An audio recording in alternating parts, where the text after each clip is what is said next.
pop con el coso en vertical.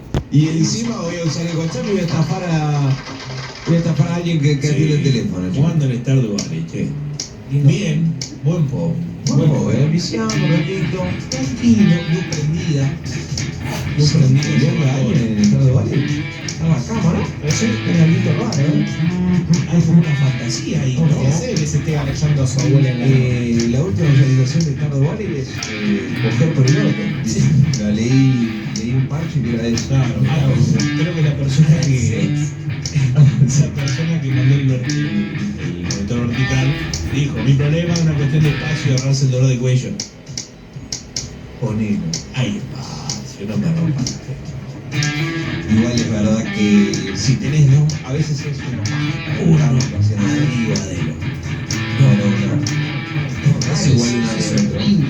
Yo hay veces que veo el setup de Manu, es el setup ideal de toda la vida. Tipo, tenía una pared llena de... 4 monitores.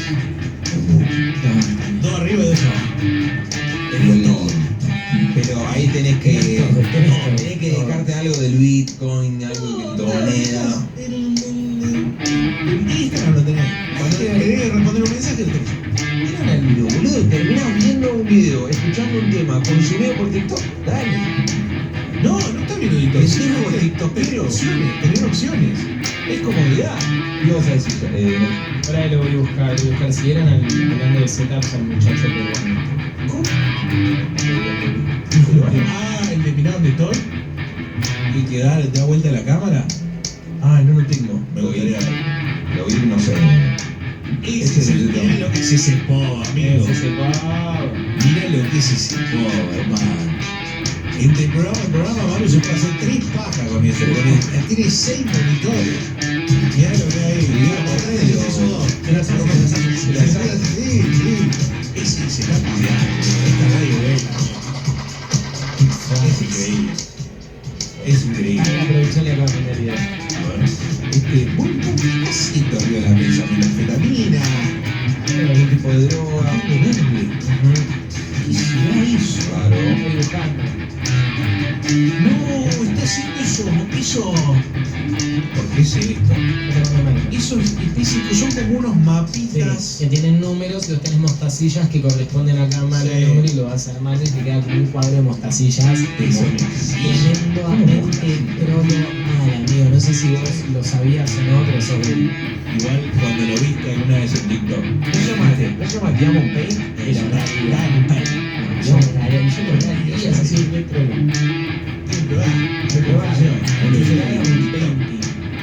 Vos mandaste un video de un muchacho del Perú, dijiste. Del Perú, que el chabón muestra su setup y de cómo lo único que le importa es la... Hay que hacerlo. Ahí está la PC, obviamente toda tranquila. Si no se me la pago es porque apenas nunca la pago. Ya, pues vamos a ver cómo es. La cama y ahorita no me la nada. No está cerrado, pero es lo que hay en la mañana. ¿A poco no? Pues claro, ya acá está mi coche. Eso. No puedes a ver, Pero no da ropa porque Eso eso no se hace con las Sí, no creo que cosas. tenga la ropa. Claro. Vamos bien. Y él Si tiene quieres entrar a su Instagram y ver el todo el tiempo muestra que tiene la compu red cheta y no tiene sábana para la cama, cubrecama para la cámara, el piso, no le puso piso a su choza, no le puso piso al cobertizo. Pero además poner el piso de madera, hijo de puta. Es un montón no tener piso. No, Es pero un levantaste montón las que la paredes, componen. levantaste las paredes y poner el piso, hijo de puta, vendieron los monitores y poner el piso, la concha de tu madre. cagar, compadre. Mira, si quieres, vete la ventana, trabajar. Metés ahí. Sacás ahí. Medio orto afuera. Igual no tienen algo con lo que yo medio así, no le digo que lo hacen antes Que cago en eso. el mal, decís vos. No, pero alguna cosa que decís, si yo hoy tengo esta guita, me la gasto en esto en específico que me gusta a mí antes que una prioridad. Sí. Así yo. Yo por si yo tengo salido, bueno, ahí está bien, yo tengo salido en la bacha de la cocina que se me salió hace meses. Algo que está bien de mi hermana puta. Una bronca, boludo, una bronca. Bueno, lo tengo que ver. Cuestión, yo lo que pienso es que a mí ahora mismo me pones un palo por ahí, un palo verde. No, palo verde, no me da sobre la copa. Vale, verde, Palo y medio. Me Mirá, yo palo y medio ahora. Y a lo mejor una guitarrita. Y después veo que esta semana veo. la semana pasada ya. Toca la guitarra. Pero yo digo cosas que te gustan a vos, ¿entendés? A eso me refiero. Vos el sillón, que te sale la bacha hoy, pero tenés ahora el sillón ahí. Lo comprás y en 2 semanas te sale. Pero la bacha la vas a hacer Sí, después. en 10 días, en 7 días. Si te fue doble fácil, Y tengo que admitir que sí, yo me compro, ¿no? Porque tengo pensando en la suite. una 50 Tengo licencia, tengo 2 intercambios. Es más, tengo 2 sillas. La primera vez que me mudé, recuerdo que actualicé la computadora y no tenía más el así, con preparado o con computadora. Pero pasa, boludo, cuando uno va armando de a poquito su sucuchito, le vas poniendo cariño a donde vos pasas más tiempo. Sí, Pero muchachos, ¿qué pasa? no pasa. Pone un piso, boludo. Pero aparte es un frío en las patas, boludo. Es una cosa de loco. Ponete una cosita, boludo. Una alfombrita abajo de la cama. Y el otro día hablaba con una persona que todo el tiempo se hace en es una cocina, es una pequeña inversión para que sea una ollita nueva. Pero compras una tostadora, se siente. Compras un microondas, lo vas a hacer todos los días, te recuerda de la buena compra que hiciste. Tremendo, no te aburrís. Bueno, yo compré hace poco un nuevo escurridor, se llama, se lo pones y secas las cosas. Compré uno diferente, no sé, Sí. nuevo, me gustó. Lo vi y lo compré. Pongo los platos y es una maravilla, es una cosa que se secan los vasos, los platos, enganchás todo, queda todo ahí. Es terrible, pero bueno, justamente también sucede a la inversa. A mí el viernes pasado me pasa que lavo los platos, lavo los platos y me queda el moquito ese ahí en la bache, queda medio la piletita un poco llena. Hago un poco de soporte. Bueno, igual No, ya me la había venido. Ya me la había venido. Ya había visto que estaba medio despegada. Bueno, fue tipo, la terminé de sacar y después. ¿Cuál es el nombre de para? No, eso no o sea, lo por hice. suerte no. No lo hice, de hecho, porque vine a la marca, es lo de un amigo, pero bueno, ya compré el pegamento, toda la pelotudez, compré todo. No, hay uno que es para eso. Para la bacha. Para Muy bueno. pegar eso en un cemento neto para eso, que la deja que no se sale con nada. Pero como que es un pensamiento que tengo acá, Pero es que yo recuerdo que fue bueno que vos venías bien con tu día, con tu agenda, y de verdad en un taxi se suma el tener que ir a comprar el averiguar el pegamento, yo sabía que iba a pasar, pero no me lo esperaba. Pasó y fue tipo. Fue mi cumple hace 2 días. Sácamelo ratito. Déjame disfrutar la concha de Dios. Y yo ya sé cuál va a ser mi actividad la semana que viene. ¿Cuál? El lunes, con un pelotudo, voy a estar pegando la bacha. Con los gatos hinchándome la bola y yo la vida es una buena. Señoras, señores, Pero bueno, Tenemos buen programa, lamentablemente. Un bolsito chiquito, porque para para que ahí, no lo para ahí, está puteen. bien, está bien. Toma, ahí va. Mira, con el joystick, ¿dónde puso el otro mono? Esta fue Carlos Bertonati, del más grande realmente. Qué personaje espectacular, boludo.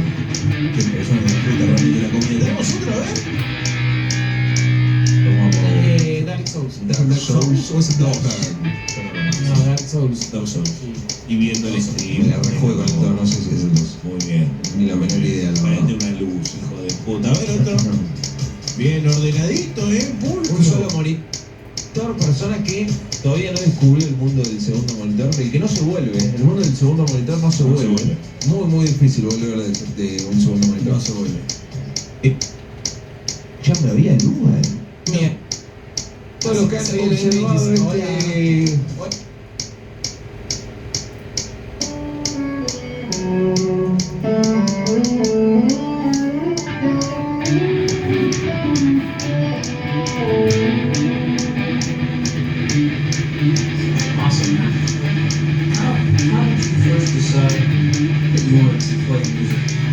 grow up in a musical family? How did that get started?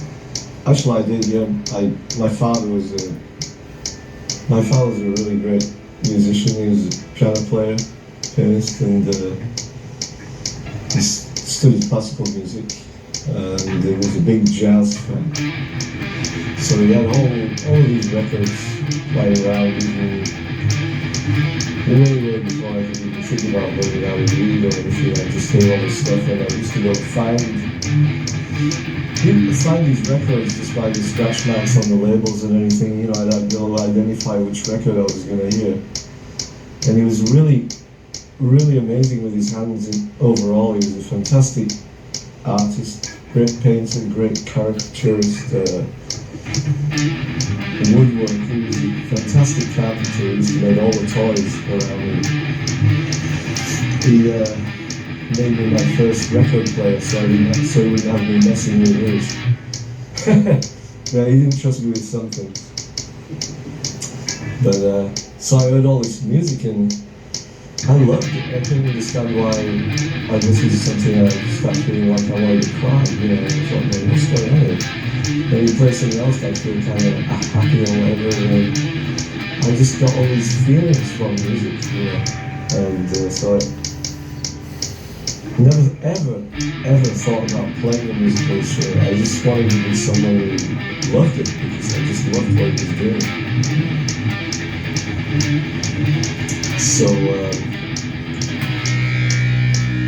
it was many years later when I started becoming interested in wanting to play like a horn, saxophone, because I started listening to a lot of saxophones because there was a lot of saxophones on his records.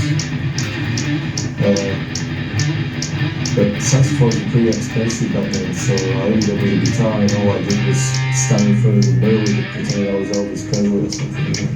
I didn't really have any interest in the guitar. I wanted something I could blow. You know, I didn't want a percussive instrument. He tried to interest me in the piano, and it just felt so alien to me. Like and when I hear these great musicians playing it, it's so beautiful, and I love the sound of it. But it wasn't for me. You know, I couldn't get anything out of it. And, I guess I left the guitar around long enough. I started noodling with it because I realized I wasn't going to get a saxophone. So. But I never thought about ever being a professional musician. It never crossed my mind. And I absolutely did not stand learning how to play the guitar because I wanted to pick up pearls. So, I'm a musician, it never crossed my mind. And I absolutely did not start learning how to play the guitar because I wanted to pick up pearls.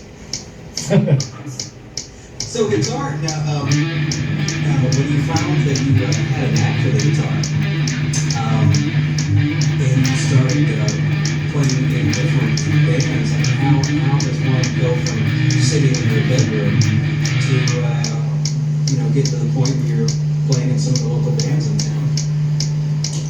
Even that, as far as it seemed to be a bit of an accident, because I would remember going to these bars and my dad would take me to the pubs, because there was a lot of music in pubs back in the days, it was like live music.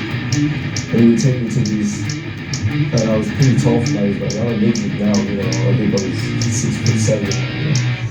6'1" was pretty tall back then. So he would take me to all these pubs and I started introducing me to the musicians. I remember I used to get like kind of really excited, see all these little lamps lighting up and everything. And back in the old days when we only had like these little tiny combos and stuff. And he just would introduce me to the guys, and then my father would kind of start blowing my trumpet, you know, he's going, well, he plays guitar, you know. And that's how it started. And I started a couple of auditions, and then after about 6 months I ended up playing in a couple of local bands. And this one band that came to the house and said, well, we're a professional band and we want you to come and play with us and like professional. I was going like, to me then, being a complete imbecile, I've been that way ever since also. I was going, no, wait a minute, this can't be right. You can't make money out of music, can you? So I didn't do it. But then I started working in these different jobs, bicycle, shop, the basket works, making baskets. I like that job actually, it was good. And then a few mill jobs, and then I met this other guy who played in the band and he offered me a band in his top 40, a guy called Glenn South.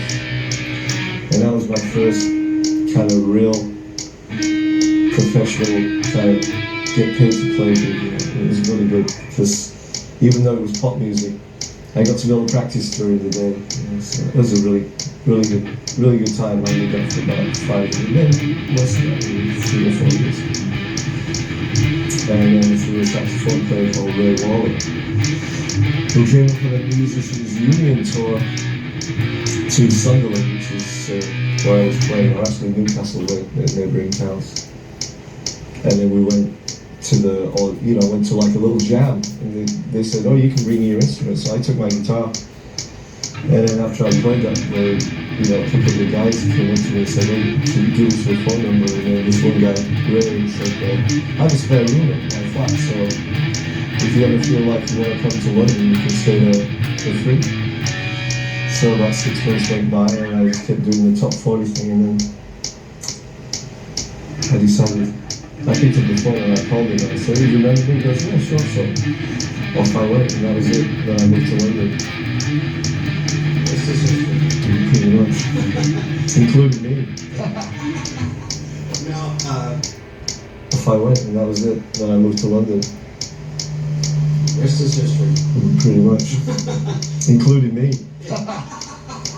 Now, what was the first record you made? Was it a Tempest thing, or? Yeah, I did some things before that, but I'm not going to admit to any of them. So, to me, the first album I did was Tempest. We'll stick to that.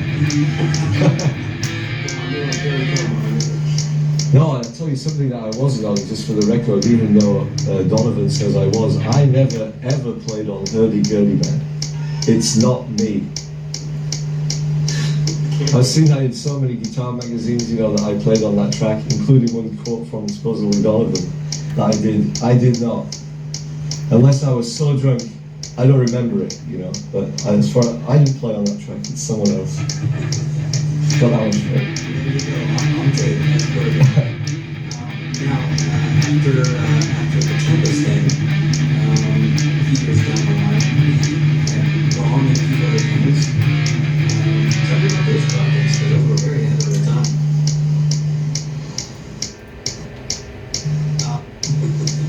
Got that one straight. There you go, on tape. That's perfect.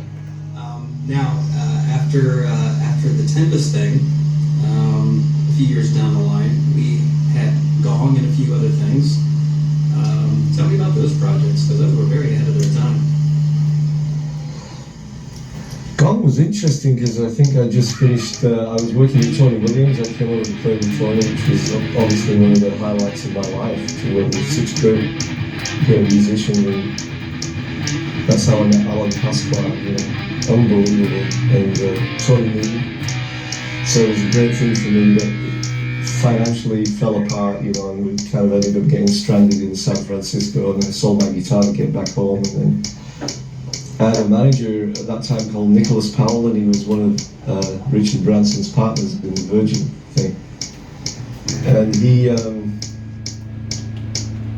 to my life to work with such great musicians, and that's how I met Alan Pasqua, unbelievable, and Tony Newton.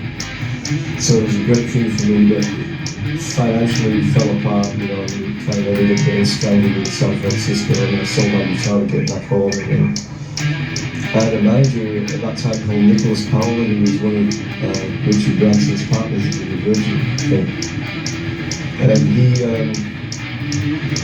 introduced me to these guys Gong and said, no, we should try putting a guitar in this band. And so I played with them, and I enjoyed it. It was really great. I mean, they were good players. It was interesting, really interesting. 2 vibraphones, drums, bass, guitar. It was a great, nice combination, and it was really good. What I remember about that band, no offense to any of the guys, was that after a while, get going, you know, like the French, you know, they kind of maybe seem to like a good argument or something. We get into these ferocious arguments, and it would all be in French, you know, and I couldn't speak French.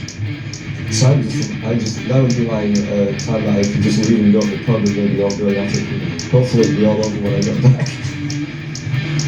But it was a good experience.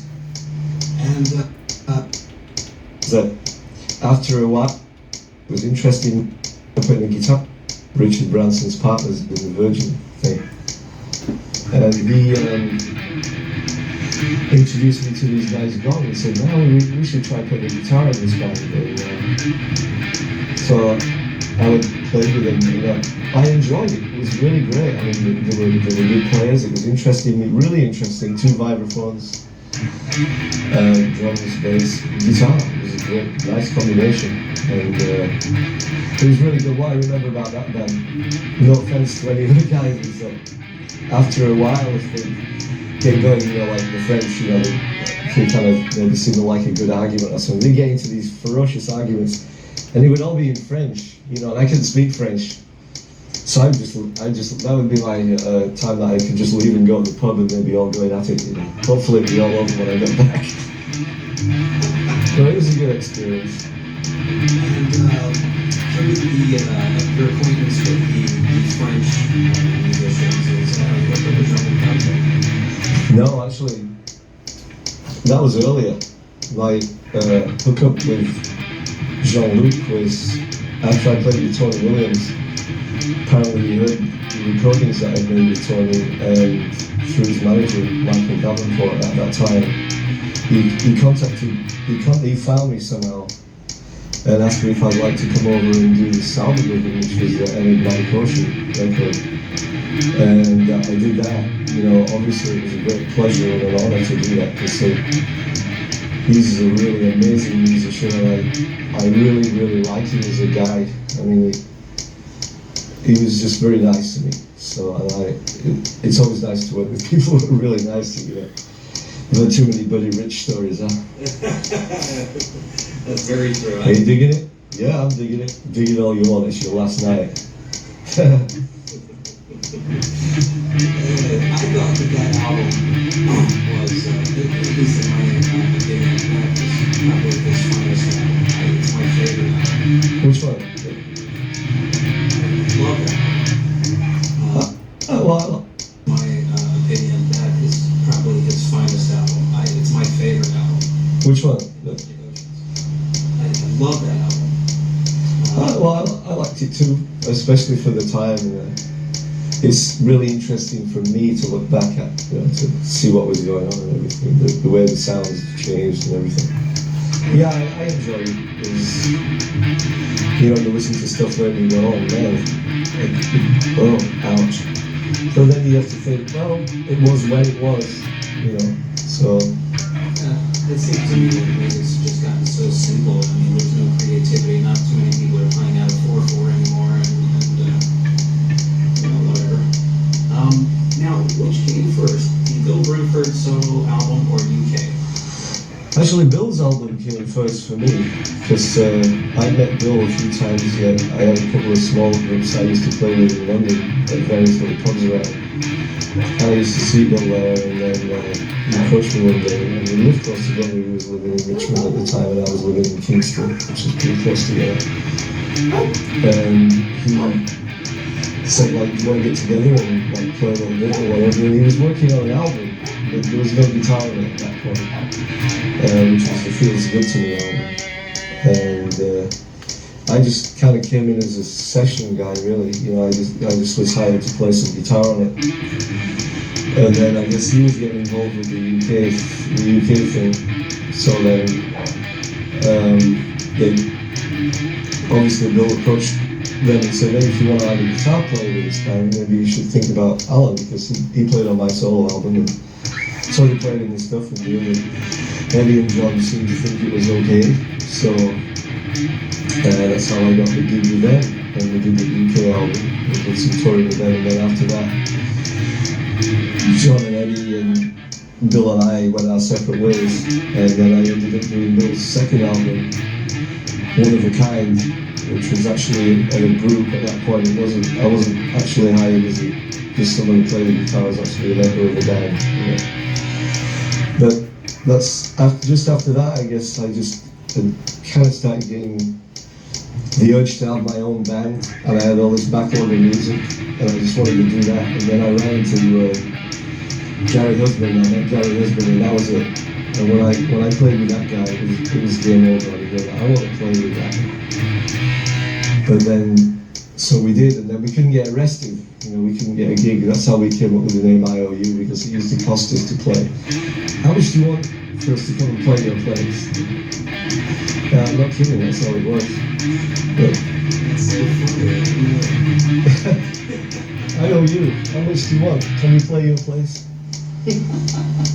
Now, Gary obviously went off in a different direction with Chad.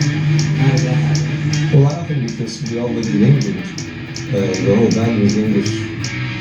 And Paul Williams was living in California. He was married to an American girl. So they lived in Tuscany. You know, so when we first came over, we were all kind of hanging out at Paul's house. So then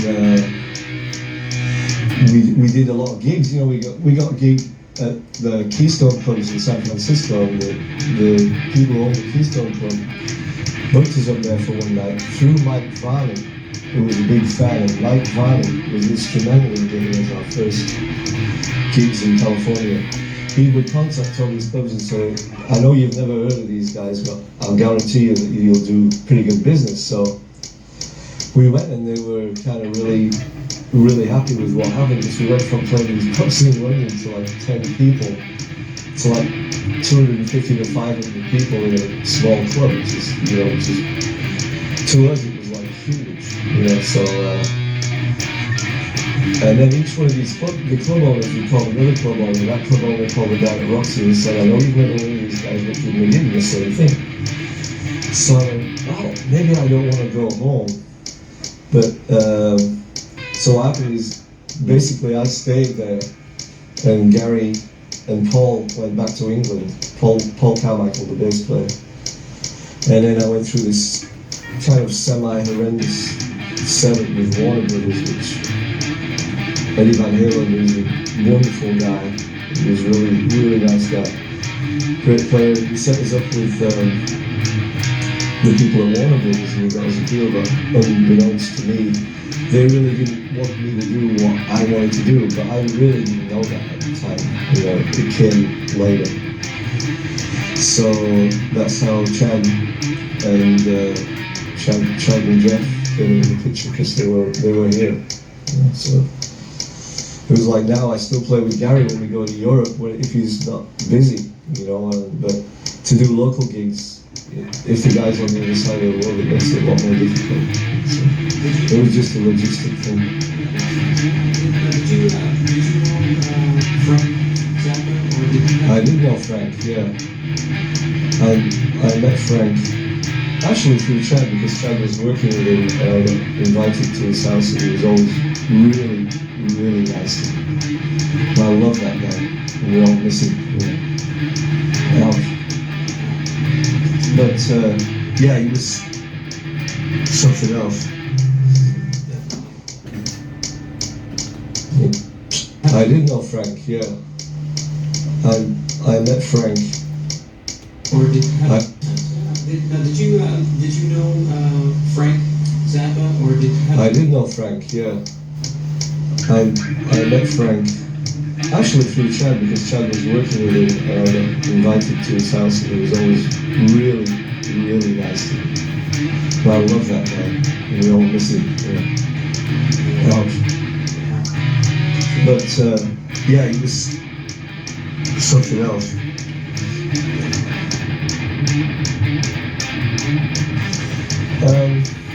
I think mostly not from receiving stuff in the mail. I think it was more from people that had